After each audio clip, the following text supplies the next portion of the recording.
Chidozie Chukwudi, journalist, writer, and a community builder. So I was born in Benin City, Benin, and then my family moved from Benin in 2011. So we went to Asaba, and I completed my secondary education in Onitsha, and I attended university in Oka. So what else is there to know about me?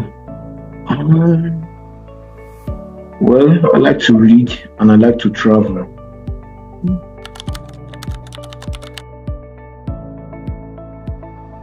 The novel came on its own because, well, when I write, I do find that I struggle a lot to title whatever I am writing. I struggle to come up with titles, and aside that, I even struggle to come up with names for my characters. So most times what I do is I just keep writing. I just keep writing and I keep writing, and I allow everything to come at its own time. So I was writing the book, and I think very, very close to the end, it occurred me that this is what could be a fitting title for the book, and I immediately wrote it down, and since then I never looked back.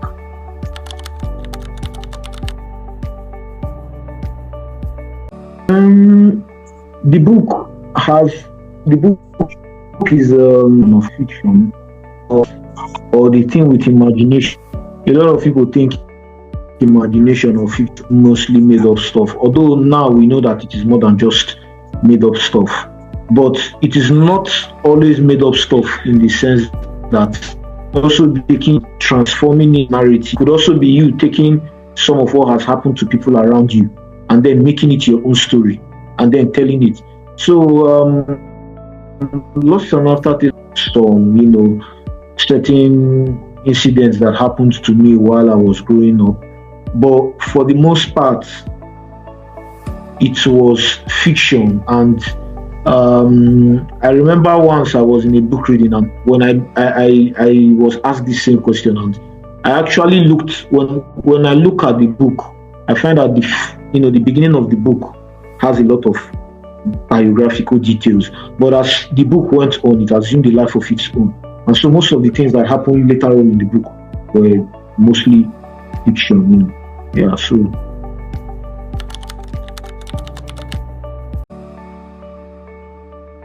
I certainly think there is a degree of truth in that, more subconscious than a lot of people realize.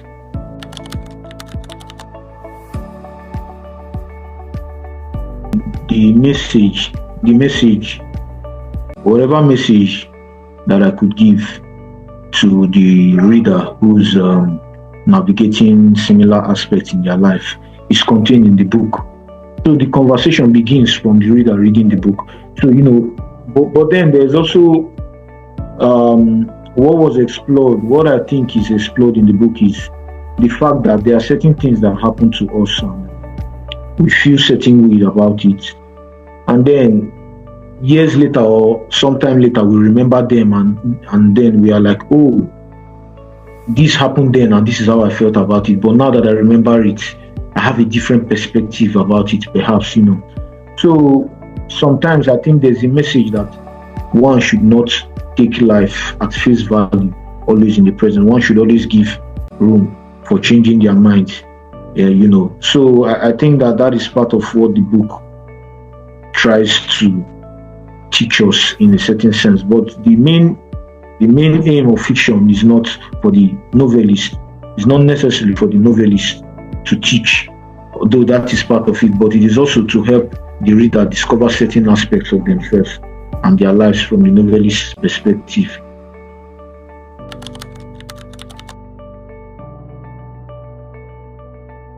To be honest, I can't say that I know what happened to his leg at all.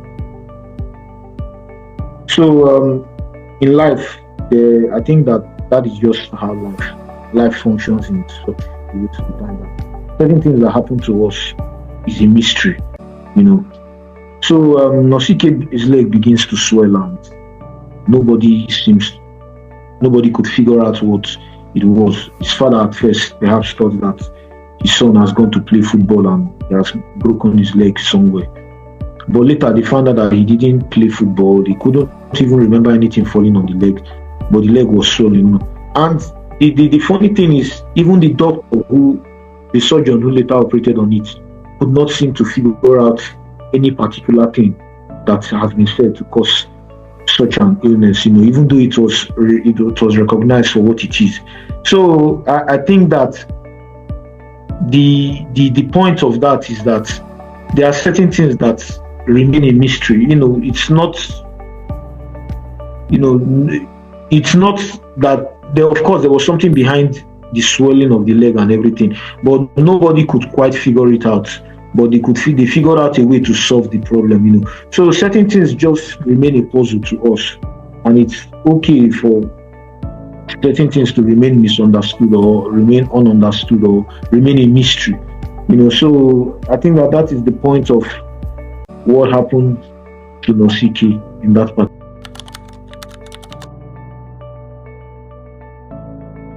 I felt very happy with myself when I wrote the book. So, but then it was a journey writing that book. I tell people that I did not particularly experience the kind of difficulty that writers experience while writing the book. But writing that book was a long journey too. It wasn't the first book that I wrote actually, because when I was in Benin in 2016 doing my internship, I studied in Oka. So, but I had this deep nostalgia while in university for where I grew up. It was only after we had left Benin for a few years that I began to think about how much fond memories I had about that place. And this was even before I began to write.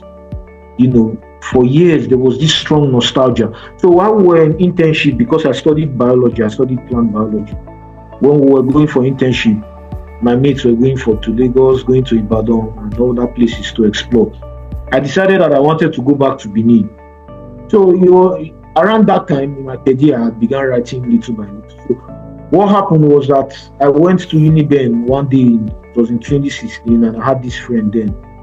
We went and Soyinka came to Uniben and we went to see Soyinka, and it was such an experience. And after the event where Soyinka spoke, I met up with my friend and we began discussing life and writing.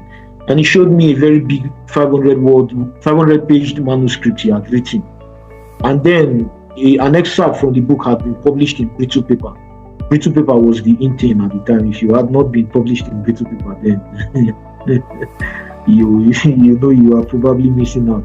So I was inspired by what my friend had done. We were just in our early 20s. We were both in our early 20s then. We just completed 20 years, 2016. So on my way home, I got a long notebook and 80 leaves, those kind of 80 leaves notebook we used to use in secondary school. And I said I was going to start writing my own novel. And I started writing. I gave myself a target of 3 pages every day. 3 pages every day. And so that by the time I had written for a month to 3 months, I would have had the first draft. So, but in the process of writing, I kept discovering that I didn't really know how to write. I realized that I did not know how to make the story fall into scenes and fall into chapters. How do I write chapter 1? How do I write chapter 2? Do I have to think, okay, this is what will happen in chapter 1, write it. This is what will happen in chapter 2, write it. I realized also that if you did it that way, the story would have it's difficult for the story to have a certain degree of continuity. So I kept struggling until I abandoned that project, so it's like a failed project.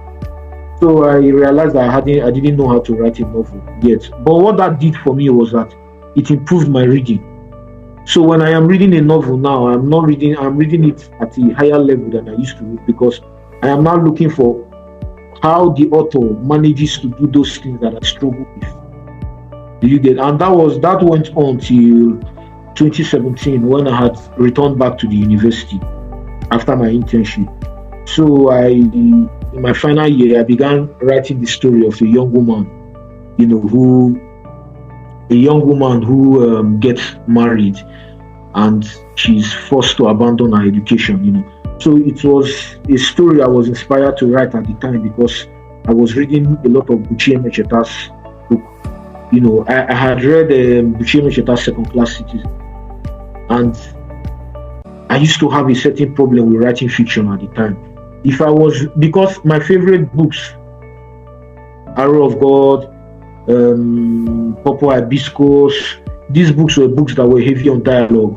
So I looked at them as this is the way fiction should be written, and they had a lot of dialogue. So if I was writing fiction, I realized that many of my short stories wanted to be novels at the time, but I also realized that if I wrote 2 pages and I hadn't written any dialogue, I would think I was writing the wrong thing. I wasn't doing it properly.